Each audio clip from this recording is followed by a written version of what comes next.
के स्वरोजगार एवं प्रशिक्षण संस्थान में आप सभी का स्वागत है। आज के इस वीडियो में हम बात करेंगे विजुअल मर्चेंडाइजिंग के बारे में।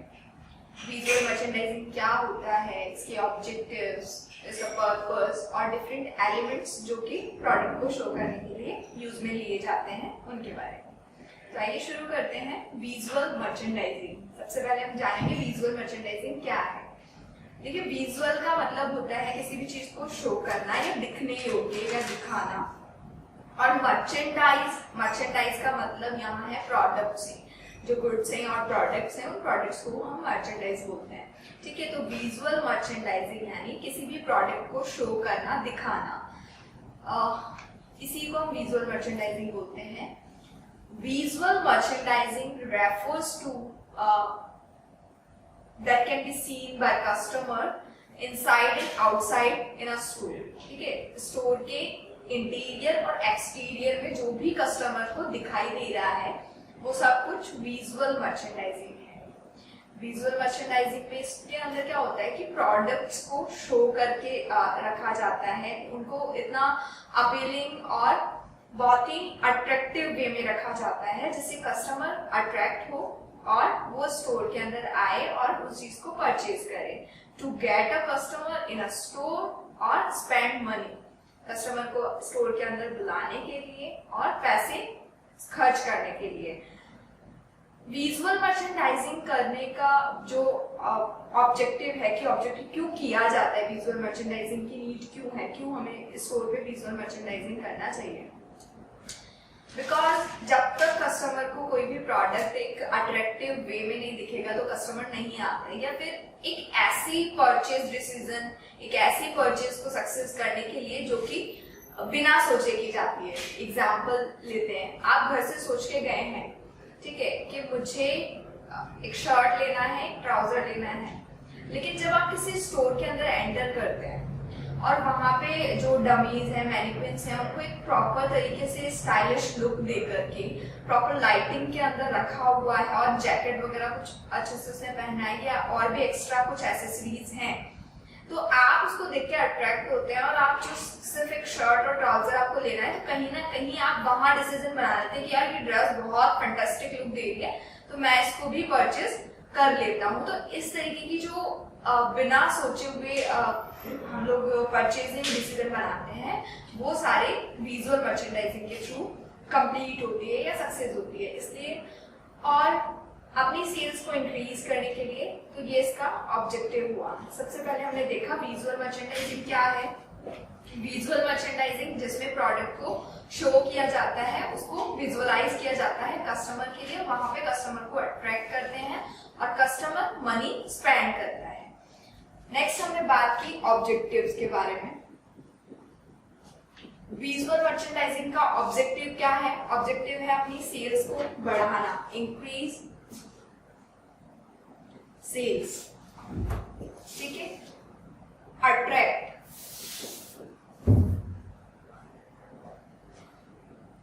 स्पेंड मनी और एंगेज। ये कुछ वर्ड्स हैं जो कि विजुअल मर्चेंडाइजिंग के ऑब्जेक्टिव को शो करते हैं। इसमें आप क्या करते हैं, कस्टमर को अट्रैक्ट करते हैं। अट्रैक्ट कैसे करेंगे? आप लाइटिंग के थ्रू, कलर्स के थ्रू, या आपने उसका थीम क्या चूज किया हुआ है, इनके थ्रू आप कस्टमर को अट्रैक्ट करते हैं। जब कस्टमर अट्रैक्ट होता है यानी कि वो अपने आप को इन्वॉल्व करता है उस एक्टिविटी के अंदर, तो वो इंगेज होगा, राइट, और इंगेज होगा तो उसके बाद में उसका एक बाइंग डिसीजन बन जाता है, वो उस पैसे को स्पेंड करेगा। पैसा स्पेंड करेगा तो ऑटोमेटिकली आपकी सेल्स बढ़ेगी। तो ये सारे जो पॉइंट्स हैं वो एक दूसरे से रिलेट करते हैं और सबको कंप्लीट करने के लिए ही विजुअल मर्चेंडाइजिंग किया जाता है। अब हम बात करेंगे विजुअल मर्चेंडाइजिंग के पर्पस के बारे में। क्यों विजुअल मर्चेंडाइजिंग किया जाता है? पर्पस ऑफ विजुअल मर्चेंडाइजिंग, ठीक है, इसके अंदर सबसे पहला पर्पस तो होता है अपनी सेल्स को बढ़ाना, अपनी सेल्स को इंक्रीज करना, इंक्रीज सेल्स। सबसे फर्स्ट जो मेन इसका पर्पस होता है अपनी सेल को बढ़ाना होता है, ठीक है। दूसरा इसका पर्पस होता है जो भी लेटेस्ट कोई भी प्रोडक्ट आया है, लेटेस्ट प्रोडक्ट, जो भी लेटेस्ट प्रोडक्ट मार्केट में अराइव हुआ है, आपके स्टोर पे अराइव हुआ है, तो उसको एक स्ट्रेटेजिक लोकेशन पे रखा जाता है कि वहां से वो कस्टमर को हाईलाइट हो सके। बिकॉज जब तक वो हाईलाइट नहीं होगा, कस्टमर को दिखेगा कैसे? ऑलरेडी जो प्रोडक्ट मार्केट में अवेलेबल है या आपके स्टोर पे अवेलेबल है, आप उस नए प्रोडक्ट को भी उन्हीं के बीच में अगर रख देते हैं तो किसी भी कस्टमर को ये पता नहीं चलेगा कि अच्छा ये नया प्रोडक्ट है। और अगर उस प्रोडक्ट को आप उन प्रोडक्ट से अलग एक हाईलाइट करके आप लाइटिंग वहां यूज कर सकते हैं या कोई फिक्सचर्स ऐसा यूज कर सकते हैं जहां पे आप उस प्रोडक्ट को अलग दिखा सके, और उस लेटेस्ट प्रोडक्ट को हाईलाइट करने के बाद लोगों को उसके बारे में ज्यादा पता चलता है, लोग ज्यादा अट्रैक्ट होते हैं वहां पे। नेक्स्ट है सेलेक्टिंग प्रोडक्ट्स। कस्टमर किसी भी प्रोडक्ट को इजीली चूज कर सकता है, इजीली सेलेक्ट कर सकता है वो वहां से। कैसे कि आपने प्रॉपर कैटेगराइज करके कैटेगरी वाइज प्रोडक्ट्स को वहां पे असाइन किया और रखा है प्रॉपर तरीके से, और आप कस्टमर के लिए इजी है उस कैटेगरी के अकॉर्डिंग उस प्रोडक्ट को पिक करना या चूज करना। और इसके पर्पस क्या हो सकते हैं? इसका पर्पस ये हो सकता है कि कस्टमर को अंडरस्टेबल होगा, बिकॉज आपने जब उसको हाईलाइट किया हुआ है उसके फीचर्स को, उसके बेनिफिट्स को, ठीक है, तो कस्टमर को वो प्रोडक्ट्स के बारे में जितनी भी इंफॉर्मेशन है वो सारी अंडरस्टेबल होगी। उसको वो जो लुक्स दे रहे हैं उस लुक्स के अकॉर्डिंगली पता चल जाएगा कि अगर मैं ये प्रोडक्ट खरीदता हूँ और उसको मुझे इस तरीके से मैं इसको रखता हूँ तो किस तरीके का लुक देगी। कोई भी ड्रेस होती है तो ड्रेस अगर डमी को पहना के रखी जाती है तो हमें पता चल जाता है कि ये ड्रेस किस तरीके का लुक देगी, और अगर उसको सिर्फ सिंपल वे में आपको प्रेजेंट किया जाता है तो वहां पे वो उतना क्लियर आपका माइंड नहीं हो पाता है। तो ये कुछ पर्पस हैं, इन पर्पस को ध्यान में रख के विजुअल मर्चेंडाइजिंग किया जाता है। अब हम बात करेंगे विजुअल मर्चेंडाइजिंग में कौन कौन से एलिमेंट्स यूज किए जाते हैं, उन एलिमेंट्स के बारे में।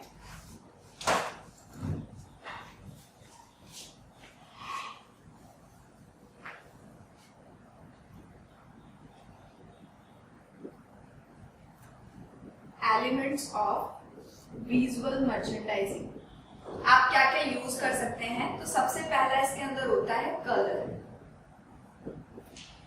देखिए कलर जो है वो बहुत ही इंपॉर्टेंट एलिमेंट है, बिकॉज हर एक कलर अपनी एक डिफरेंट आइडेंटिटी शो करता है। रेड कलर वो अपने आप में एक अलग पहचान रखता है, व्हाइट, ब्लू और बहुत सारे कलर्स हमारे पास अवेलेबल होते हैं, ठीक है। तो जो कलर है वो आप किस तरीके का चूज कर रहे हैं? जैसे मान लीजिए कोई भी प्रोडक्ट आप रख रहे हैं, उसका कलर जो है वो डार्क कलर ऑप्शन है, तो आप उसके साथ में जो कॉम्बिनेशन बनाते हैं, जो थीम है, वो उसके अकॉर्डिंगली या तो लाइट शेड्स वगैरह यूज करेंगे इस तरीके से।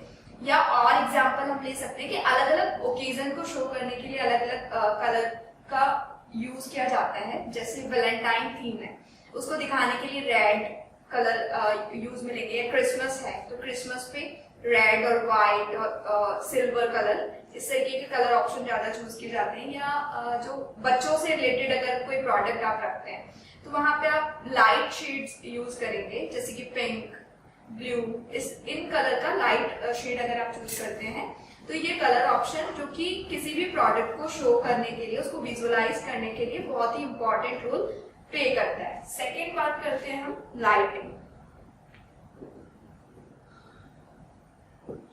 कोई भी प्रोडक्ट अगर आप जिसको बिना लाइट देखेंगे तो वो वहां अलग दिखाई देता है, और एक उस प्रोडक्ट को आप लाइटिंग के अंदर आप देखते हैं तो वो अलग शो होता है, हम वहां पे बहुत ज्यादा अट्रैक्ट होते हैं। सिंपल कोई स्टोर है, वहां पे प्रोडक्ट को डेमोन्स्ट्रेट करके रखा हुआ है, वहां पे लाइटिंग नहीं है, नेचुरल जो लाइट है वही है, तो आप उसमें इतना ज्यादा अट्रैक्ट नहीं होंगे उस प्रोडक्ट को लेके। लेकिन अगर दूसरा आप देखिए, मॉल्स वगैरह में आप जाते हैं या जो स्टोर्स है वहां पे आप देखते हैं तो वो सारे प्रोडक्ट्स एक प्रॉपर लाइटिंग में रखे जाते हैं, या फिर उन प्रोडक्ट्स को हाईलाइट, स्पॉट लाइट्स वगैरह यूज की जाती है जहां से वो हाईलाइट होते हैं, और उन प्रोडक्ट्स को देख के हम वहां पे अट्रैक्ट होते हैं और मन करते हैं कि हम सारे प्रोडक्ट्स खरीद लें। लाइटिंग जिसको आप हाईलाइट करने के लिए या स्पॉट लाइट्स वगैरह आप यूज करते हैं। थर्ड आप इसके अंदर ले सकते हैं functional blocks. Functional blocks functional blocks के अंदर जो भी सहायक चीजें आप इसके अंदर यूज में लेंगे, जैसे कि मैनिक्विन्स हो गया, ड्रेस फॉर्म्स हो गए, हैंगर है, ऑल पिन्स है, मैनेक्विन्स जिनको हम जो भी ड्रेस वगैरह है वो पहना के रखते हैं, ड्रेस फॉर्म जिसके ऊपर आप किसी भी, जैसे कोई कपड़ा है, बहुत सारी ड्रेसेस ऐसी होती है जैसे क्लोथ होता है, उसको स्टिच कराने के बाद अब तो वो कैसे शो होगा उसके लिए वो लोग ड्रेस फॉर्म का यूज में ले लेते हैं। ऑल पिन्स जिसको पिन करने के लिए, उसको उसके अंदर अटका के रखने के लिए, और हैंगर्स वगैरह जिसमें शर्ट्स, टी शर्ट या टॉपर्स वगैरह जिनको वो हैंग आउट करके रखते हैं, ये सारे फंक्शनल ब्लॉक्स। देन नेक्स्ट है स्ट्रक्चरल प्रॉप्स। स्ट्रक्चरल प्रॉप्स, इसके अंदर विंडो साइज आती हैं, विंडोज आती हैं, और विंडोज के अकॉर्डिंगली स्टोर का जो स्ट्रक्चर है, इसमें मेन जो पार्ट इन्वॉल्वमेंट होता है वो होता है आर्किटेक्चर्स का, ठीक है। उस जो स्टोर का स्ट्रक्चर है वो उसी तरीके से डिजाइन किया जाता है। Next merchandise. मर्चेंडाइज प्रोडक्ट खुद होता है, उस प्रोडक्ट को कौन सी जगह रखना है, एक स्ट्रेटेजिक लोकेशन होगी कि हाँ कस्टमर की एंट्री यहाँ से होती है, या फिर एग्जिट पे, या कोई ऐसा स्टोर के मिड वाला पार्ट जहाँ पे फुटफॉल सबसे ज्यादा होती है, वहां पे उस मर्चेंडाइज को रखना, किस डिजाइन में रखना है, किस शेप में रखना है, वो यहाँ देखना। नेक्स्ट जो है इसका वो है बैकग्राउंड।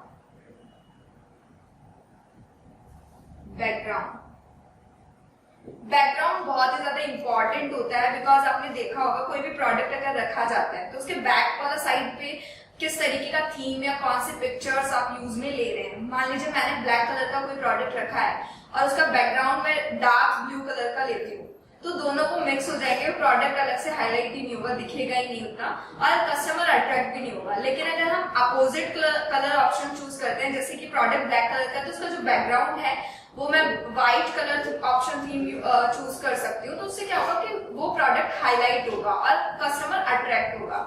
या जो उसका बैकग्राउंड है वो हम थीम्स के की तरह भी ले सकते हैं। जैसे आप अगर समर से रिलेटेड कुछ क्लोथ्स वगैरह रिप्रेजेंट कर रहे हैं, तो बैकग्राउंड की जो थीम है आपने उसी से रिलेटेड ले ली, लीव्स वगैरह ले ली, या फिर कुछ आइस वगैरह का कुछ रख लिया, तो वो उसे रिलेट कर रहा है। विंटर का है तो विंटर से रिलेटेड आप पीछे जो बैकग्राउंड है वो चूज कर सकते हैं, तो वो उनको शो करेगा।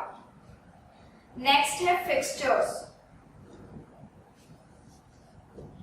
फिक्सचर्स के अंदर फिक्सचर्स क्या होते हैं, जहां पे आप अपने प्रोडक्ट को रखते हैं, ठीक है। जैसे शेल्फ वगैरह होती है स्टोर के अंदर, जहां पे आपका प्रोडक्ट रखा हुआ है, अरेंज किया हुआ है प्रॉपर तरीके से। फिक्सचर्स बहुत सारे टाइप के होते हैं, राउंड शेप में भी आपको मिल सकता है, राउंड शेप में भी होगा, इस तरीके से टी एंगल में भी करके होता है, जहां पे आप हैंगर्स के थ्रू अपने प्रोडक्ट को शो कर सकते हैं। 4 वेज में भी होता है, 4 वेज जहां पे आप बहुत ज्यादा प्रोडक्ट्स को यहाँ शो कर सकते हैं। आपके पास प्रॉपर एक एरिया होता है, गोंडोलाज जो कि शेल्फ वगैरह है, ठीक है, वहां पे आपका प्रोडक्ट प्रॉपर तरीके से अरेंज किया हुआ है।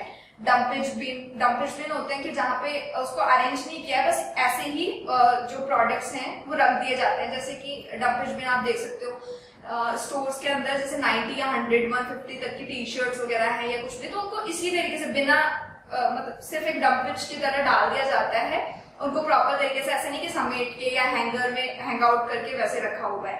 तो ये सब फिक्सचर्स हैं जिनको प्रोडक्ट को शो करने के लिए यूज में लिया जाता है। ये था विजुअल मर्चेंडाइजिंग और उसके एलिमेंट्स, जो कि किसी स्टोर पे हम किस तरीके से अपने प्रोडक्ट को रिप्रेजेंट कर सकते हैं कस्टमर को अट्रैक्ट करने के लिए और उसको परचेज डिसीजन बनाने के लिए। आई होप आप लोगों को ये टॉपिक अच्छे से क्लियर हुआ होगा, लेकिन अगर फिर भी आपके कोई डाउट्स और क्वेरीज हैं तो आप मुझे दिए गए नंबर पे मैसेज कर सकते हैं। Thank you and keep watching.